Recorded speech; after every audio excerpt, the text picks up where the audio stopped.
సూర్య నమస్కారాలు ఎందుకు చేయాలి? ఎప్పుడు చేయాలి? చేస్తే దానివల్ల ఉపయోగాలు ఏమిటి? సూర్యుడు భగవంతుని రూపంగా పూజింపబడే దేవుడు. ఆయన వెలుగు, శక్తి, జీవితాన్నిస్తున్నాడు.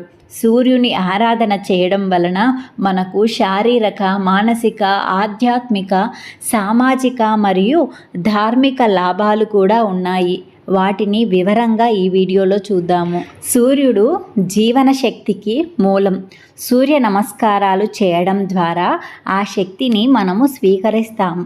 శరీరము, మనస్సు ఆరోగ్యానికి ఇదొక సంపూర్ణ వ్యాయామం అని చెప్పచ్చు. అలాగే ప్రతి కండరాలను చురుకుగా ఉంచి శక్తివంతం చేస్తుంది. అలాగే మన శరీరంలోని హార్మోన్ల సమతుల్యతను కల్పిస్తుంది. అంతేకాదు శ్వాస నియంత్రణలో, మానసిక ప్రశాంతత కోసము, అంటే స్ట్రెస్ నుంచి ఈజీగా బయటపడడానికి ఇది ఒక మార్గము. మానసిక ఒత్తిడి, ఆందోళన తగ్గుతుంది. అలాగే ఆత్మవిశ్వాసము పెరుగుతుంది. ప్రతిరోజు సూర్య నమస్కారాలు చేయడం వలన జీవితం ఒక మార్గంలో నడుస్తుంది. జీర్ణశక్తి మెరుగవుతుంది. శరీరంలోని అవయవాలు చక్కగా పనిచేస్తాయి. జీర్ణ సమస్యలు తగ్గుతాయి. అంతేకాదు రక్తపోటు, మధుమేహము వంటి సమస్యలకు ఉపశమనం లభిస్తుంది.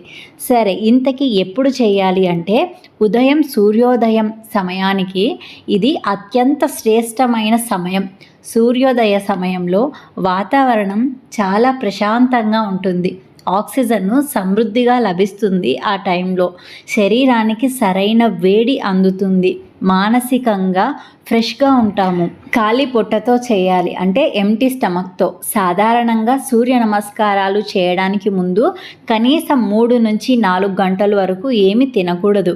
ఉదయం లేవగానే చేసినట్లయితే రక్త ప్రసరణ, జీర్ణశక్తి, శరీర శక్తి పెరుగుతుంది. కనీసము 6 సూర్య నమస్కారాలు, గరిష్టంగా 12 సూర్య నమస్కారాలు ప్రతిరోజు క్రమంగా పెంచుకోవాలి. శక్తి, శ్రమ, ఆరోగ్యాన్ని బట్టి 24 వరకు చేయొచ్చు.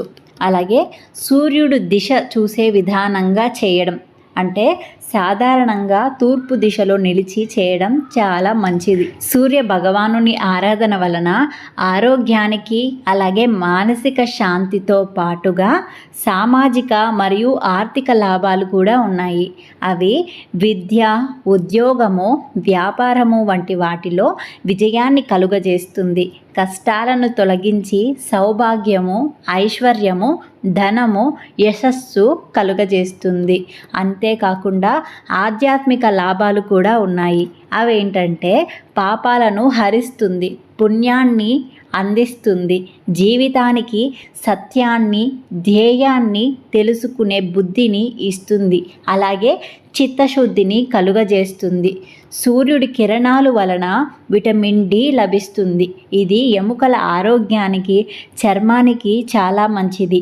సూర్య కిరణాలు వలన మన శరీరంలోని రసాయనిక మార్పులు సరిగ్గా జరుగుతాయి. అలాగే సూర్య ఆరాధనలో కొన్ని ముఖ్యమైన రూపాలు: సూర్య నమస్కారాలు చేయడం, ఆదిత్య హృదయం పఠించడం, సూర్య గాయత్రి మంత్రం జపించడం, అలాగే సూర్యుడి మంత్రాలు జపించడం.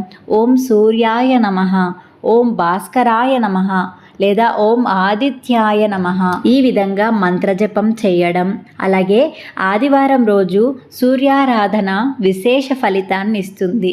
ఆరోగ్యము, విద్య, ఉద్యోగము, ధనము, మనము కోరినవన్నీ ఆయన ప్రసాదించగలడు. అలాగే సూర్యగ్రహ దోషాలు ఉన్నవారు సూర్యుడిని ఆరాధిస్తే శాంతి కలుగుతుంది. సూర్యుడు సాక్షాత్తు ప్రకాశ రూపుడు. జగత్తుకు వెలుగు, శక్తి, జీవనం ప్రసాదించే దేవుడు. సూర్య నమస్కారాలు అనేవి యోగాలో ముఖ్యమైన భాగము. శారీరక, మానసిక మరియు ఆధ్యాత్మిక స్థాయిలో ఆరోగ్యాన్ని అందించే శ్రద్ధాకారకమైన వ్యాయామం. దీని వలన వచ్చే ఉపయోగాలు చాలా ఉన్నాయి. ఫిజికల్గా, అలాగే మెంటల్గా, అంటే శారీరకంగా, అలాగే మానసికంగా కూడా. మానసికంగా మనలోని డిప్రెషను, అలాగే కొంతమందికి ఆత్మహత్య యొక్క ఆలోచనలను తగ్గించడం సూర్య భగవానుని ఆరాధనతో బయటపడొచ్చు. సూర్య భగవానుడు కశ్యప మహర్షి మరియు అదితీదేవిల పుత్రుడు కాబట్టి ఆయనకు ఆదిత్యుడు అనే పేరు కూడా ఉంది. సూర్య భగవానుడు నవరత్నమాల వలె విలువైన కిరణాలతో ప్రకాశిస్తుంటాడు. సూర్యుని మరొక పేరు సవిత అంటే సృష్టికర్త అని. ఆయన తన ప్రియ భార్య సంజ్ఞాదేవితో కలిసి వివిధ దేవతలకు జన్మనిచ్చాడు. సూర్య భగవానుని ప్రధాన నామాలు కూడా కొన్ని ఉన్నాయి. సూర్య భగవానునికి ఆదిత్యుడు, భాస్కరుడు, దినకరుడు, సవిత, మార్తాండు, పింగళుడు, రవి, మిత్యాగ్నుడు ఇవన్నీ సూర్యుని యొక్క నామాలు. అలాగే ఆదిత్య హృదయం అని ఒక ప్రత్యేకమైన స్తోత్రం ఉంది. రామాయణంలో అగస్త్య మహర్షి శ్రీరామునికి ఈ స్తోత్రాన్ని చెప్పాడు. ఈ స్తోత్రం సూర్య భగవానుని మహత్యం గురించి చెప్పుకుంటే, సూర్యుడు మన గ్రహమండలానికి కేంద్రము. మొత్తం సౌరమండలాన్ని సూర్యుని గుండ్రంగా తిరుగుతుంది. సూర్యుడి వెలుగు లేకపోతే అసలు మన జీవనం అసాధ్యం. అందుకే సూర్యుడు జీవలోకాలకి ప్రాణధారుడు. వేదాల్లో సూర్యుని సత్యస్వరూపుడు అని కూడా పిలుస్తారు. సూర్యుని సకల శక్తుల మూలాధారం అని గుర్తిస్తారు. సూర్యుని ప్రార్థన చేసి ప్రతి ఒక్కరికి ఆరోగ్యము, జ్ఞానము, సంపద, బుద్ధి, కీర్తి లభిస్తాయి. ఈ ఆదిత్య హృదయం అనే స్తోత్రము ఎక్కడి నుంచి వచ్చింది అంటే, ఇది రామాయణంలోని యుద్ధకాండలోని భాగం. ఈ స్తోత్రాన్ని అగస్త్య మహర్షి శ్రీరామునికి చెప్పారు అని చెప్పుకున్నాము. క్లుప్తంగా ఆ స్తోత్రం యొక్క అర్థాన్ని వివరిస్తాను. సూర్యుడు సకల లోకాలకు జీవకోశం. అతడు అన్ని జీవుల హృదయంలో వెలుగునిచ్చే దేవుడు. సూర్యుని ఆరాధన ద్వారా సకల పాపాలు తొలగిపోతాయి.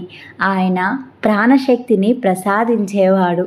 ఆయన కిరణాలు చీకటిని తొలగించి జీవికి శక్తినిస్తాయి. అన్ని లోకాలను ఆహ్లాదపరుస్తాయి.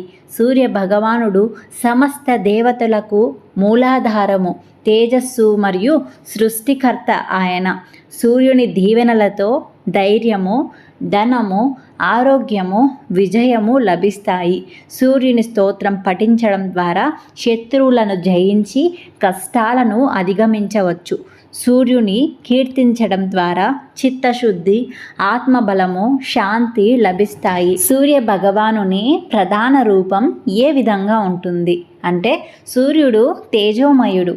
సప్తాశ్వ రథంపై విరాజిల్లుతుంటాడు. సూర్యుని రథానికి 7 గుర్రాలు ఉంటాయి. అవి సప్తరశ్ములు అని పిలుస్తారు. సూర్య భగవానుని ఆరాధించడం వలన జీవితంలో ఆరోగ్యము, ఆనందము, విజయం, శాంతి అన్ని సద్గుణాలు లభిస్తాయి. కావున ప్రతి ఉదయము సూర్యుని నమస్కరించడం వలన మనలో జీవన శక్తి పెరుగుతుంది.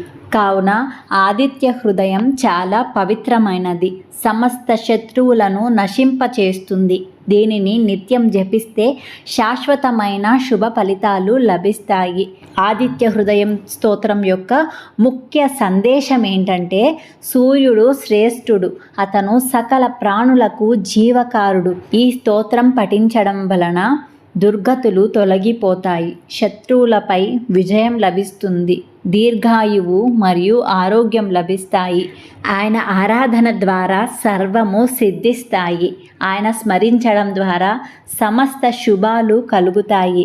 అలాగే ఆదిత్య హృదయం స్తోత్రం పఠన వలన శత్రువులపై విజయం సాధించి ఆత్మస్థైర్యము, ఆరోగ్యము, మనశ్శాంతి అలాగే పుణ్యఫలము కలుగుతాయి. ఓం భాస్కరాయ విద్మహి మహాతేజాయ ధీమహి తన్నో సూర్య ప్రచోదయాత్.